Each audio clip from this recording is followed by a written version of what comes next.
Let me just start off by saying that my life is a roller coaster right now. A couple days ago, I went to a coaches conference for soccer in Nicaragua, and let me just say this. When I got back, I was so happy that I was alive.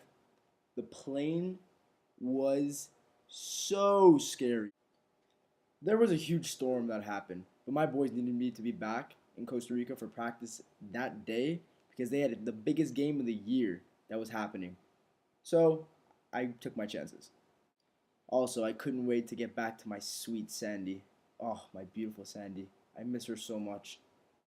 So I just manned up and I went on that plane. So when I arrived, my boys were there to greet me, and so was Sandy. I ran up to Sandy and gave her the biggest kiss I've ever gave her in my life.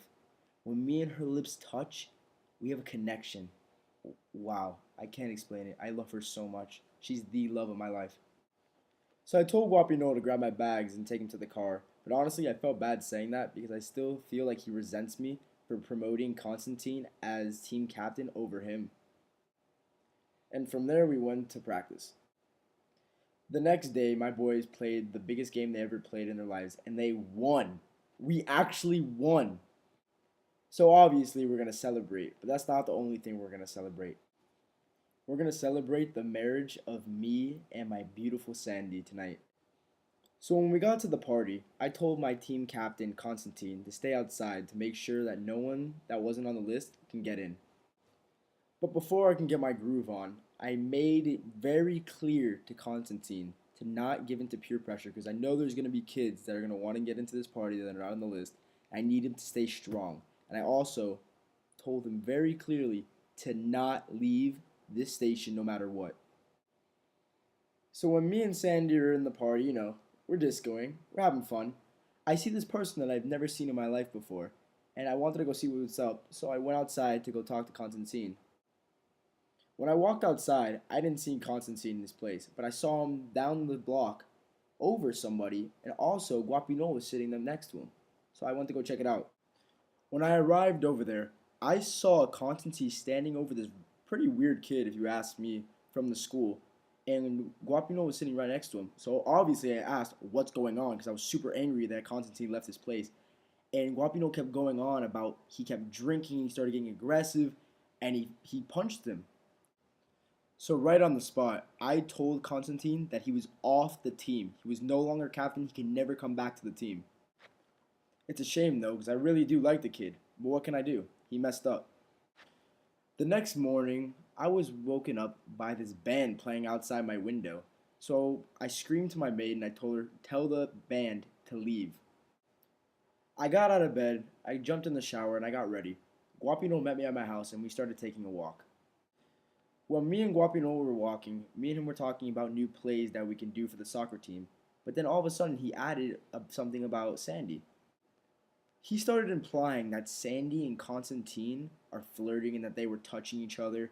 And I didn't really listen to him because I know my Sandy is a very loyal girl. But it got me thinking. When Guapino left, Sandy approaches me and starts going on about how I should give Constantine his job as captain back. And I just started thinking, while she was blabbering on, in my mind, I was saying, why was she talking to him? And why does she care? Why is she defending this guy? But I left it alone.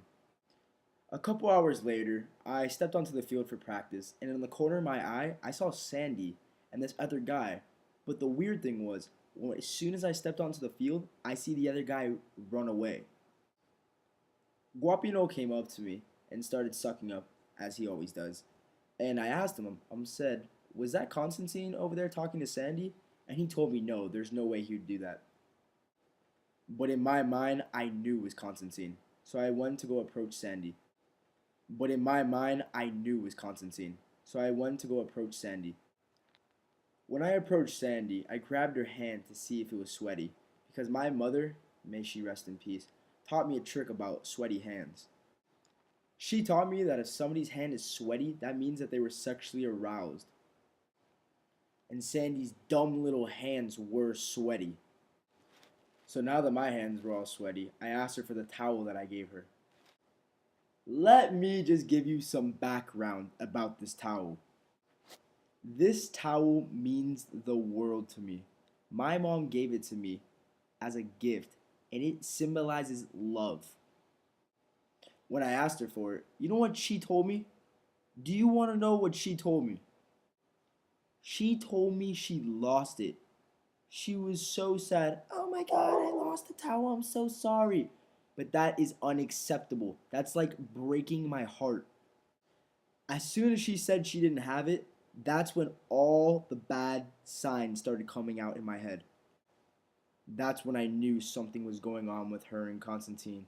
And let me tell you, if I find out there is, I will kill both of them.